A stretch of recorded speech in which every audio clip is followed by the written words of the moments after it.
Bab 1446. Pakaian pelindung sisik naga hitam. Ketika Erik hendak menolak pedang tersebut, tiba-tiba terdengar suara yang penuh hinaan. Setelah itu, semua orang pun melihat seorang wanita yang mengenakan pakaian pelindung tubuh berwarna emas sedang berjalan masuk ke tengah-tengah istana. Wanita itu terlihat sangatlah gagah dan dia pun tiba di tengah-tengah istana hanya dalam waktu sekejap. "Kakak ketiga, kamu sudah kembali," kata Nana dengan terkejut setelah menyadari keberadaan wanita itu. "Sarlenekin, ini bukanlah tempat untuk membuat kekacauan," kata Filbert dengan wajah yang murung. Erik juga melirik ke arah Sarlene dengan ekspresi penasaran. Kakak pertamanya yaitu Dennis telah berkata kalau kakak ketiga sedang dalam perjalanan pulang. Namun Erik tidak menyangka kalau dia akan tiba di saat yang tepat.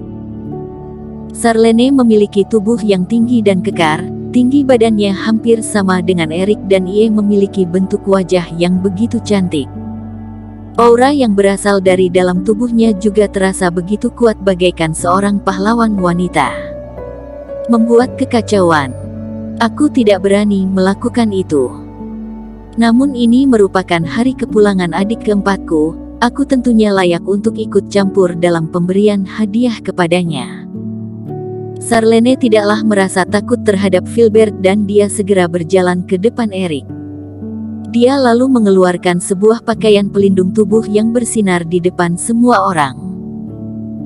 Sejumlah energi Reiki pun keluar dari pakaian pelindung tersebut, namun energi-energi itu seketika berubah menjadi energi hitam dan membentuk naga sisik pada pakaian pelindung tersebut. Pakaian pelindung sisik naga hitam. Beberapa kultivator merasa begitu terkejut ketika menyadari pakaian tersebut. Adik keempat, dalam perjalanan pulang, aku mendapat informasi kalau terdapat naga hitam di sebelah barat sungai. Namun aku harus menggunakan jutaan energi Reiki untuk bisa mengalahkan naga itu. Itu juga merupakan alasan mengapa aku lebih lama tiba di tempat ini.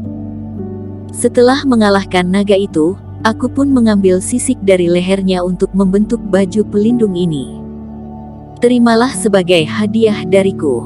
Sarlene tersenyum dan langsung memberikan pakaian pelindung itu kepada Erik. Semua orang merasa begitu terkejut akan hal ini. Pakaian pelindung sisik naga hitam ini tergolong sebagai benda berharga yang telah mencapai fase transendensi. Bahkan pakaian yang terbuat dari sisik naga ini dihargai dengan harga yang sangat tinggi. Ketika pakaian pelindung sisik naga hitam ini dikeluarkan oleh Sarlene, aura pada pedang milik Filbert itu sama sekali tidak terlihat lagi. "Kakak ketiga, aku tidak bisa menerima hadiah ini," kata Erik dengan sedikit terharu. Kekuatan yang digunakan Sarlene untuk mengalahkan naga itu pastilah tidaklah sedikit. Apalagi sisik yang kuat dari bagian leher naga itu sangatlah sulit untuk didapatkan. Sarlene sendiri bahkan belum tentu memiliki pakaian pelindung sisik naga hitam seperti ini, dia malah memilih untuk memberikan pakaian itu kepada Erik. "Adik keempat, terimalah hadiah ini. Kakak ketigamu sudah berusaha semaksimal mungkin untuk menyediakan hadiah ini. Jika kamu tidak menerimanya, dia pastilah akan merasa marah," kata Dennis kepada Erik karena dia telah mengenal sifat Sarlene. "Benar, kita hanyalah 5 bersaudara. Lagi pula aku hanya memiliki seorang adik laki-laki dan seorang adik perempuan. Kepada siapa aku harus bersikap baik jika tidak bersikap baik kepada kalian?" Sarlene tersenyum dan langsung memberikan pakaian itu ke tangan Erik.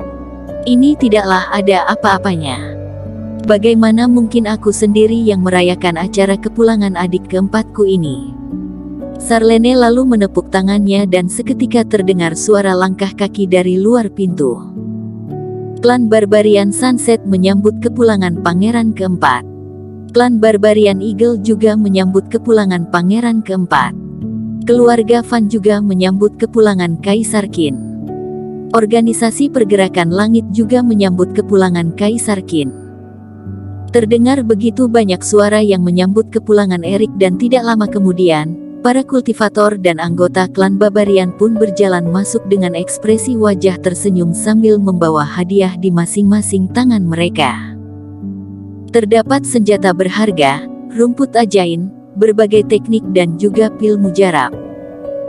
Jumlah orang-orang yang hadir di tempat ini tidaklah sedikit dan kehadiran mereka berhasil memenuhi setengah area tersebut.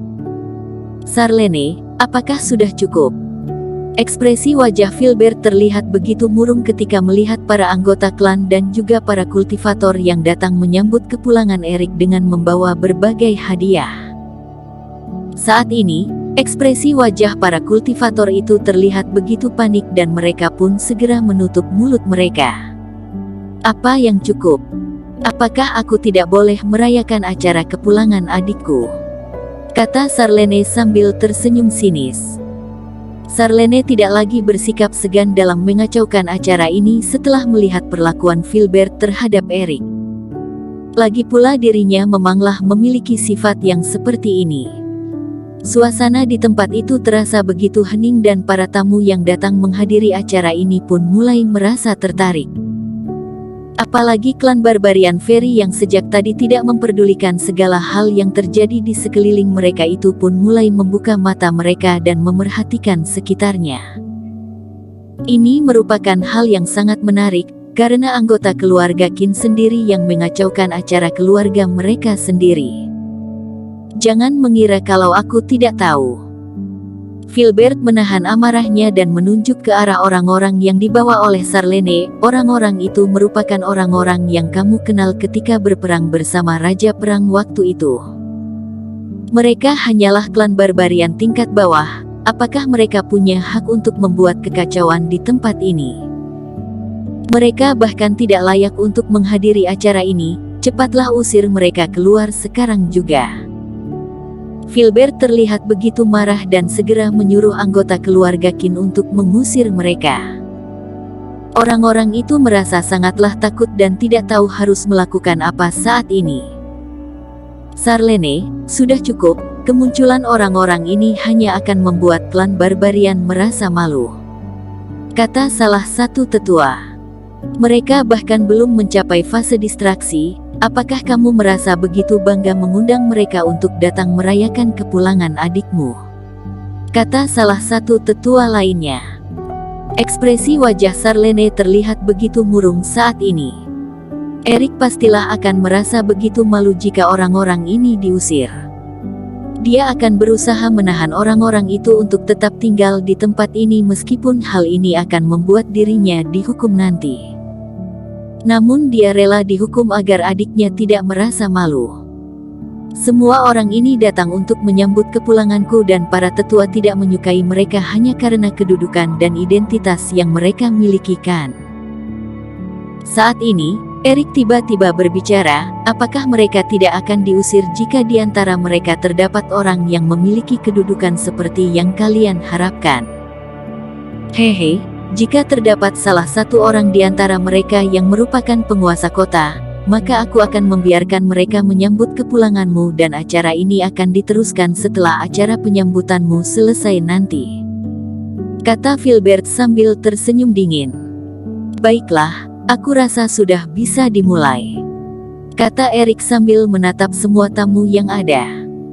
Erik, kamu hanya pernah memasuki dunia iblis dan kamu merasa hebat akan hal itu. Kamu kira kamu siapa? Apakah ada orang hebat yang akan datang untuk menyambut kepulangan kamu? Kata Filbert sambil tersenyum sinis.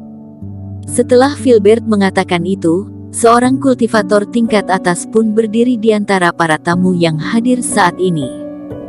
Keluarga Song dari klan Dong Huang menyambut kepulangan Kaisar Qin. Keluarga besar dari klan Dong Huang juga tiba di tempat ini. Semua orang terdiam setelah mendengar hal ini. Para kultivator merasa begitu terkejut akan apa yang mereka dengar saat ini. Setiap kultivator memiliki aturan dalam memperkenalkan klan ataupun keluarga mereka. Jika keluarga mereka hanyalah merupakan bagian dari sebuah kota, maka mereka cukup melaporkan nama kotanya saja. Namun jika keluarga mereka merupakan penguasa di sebuah area, maka mereka harus melaporkan nama keluarga serta nama wilayah yang mereka kuasai saat ini. Kultivator itu berkata kalau dia merupakan anggota keluarga Song dari klan Dong Huang, maka ia kemungkinan besar merupakan keturunan dari Kelvin Song yang begitu terkenal di dunia luar. Filbert juga terbengong dan ia tidak menyangka kalau keluarga Song yang berada di wilayah timur ini rela melewati perjalanan yang jauh untuk ke tempat ini hanya demi menyambut kepulangan Erik.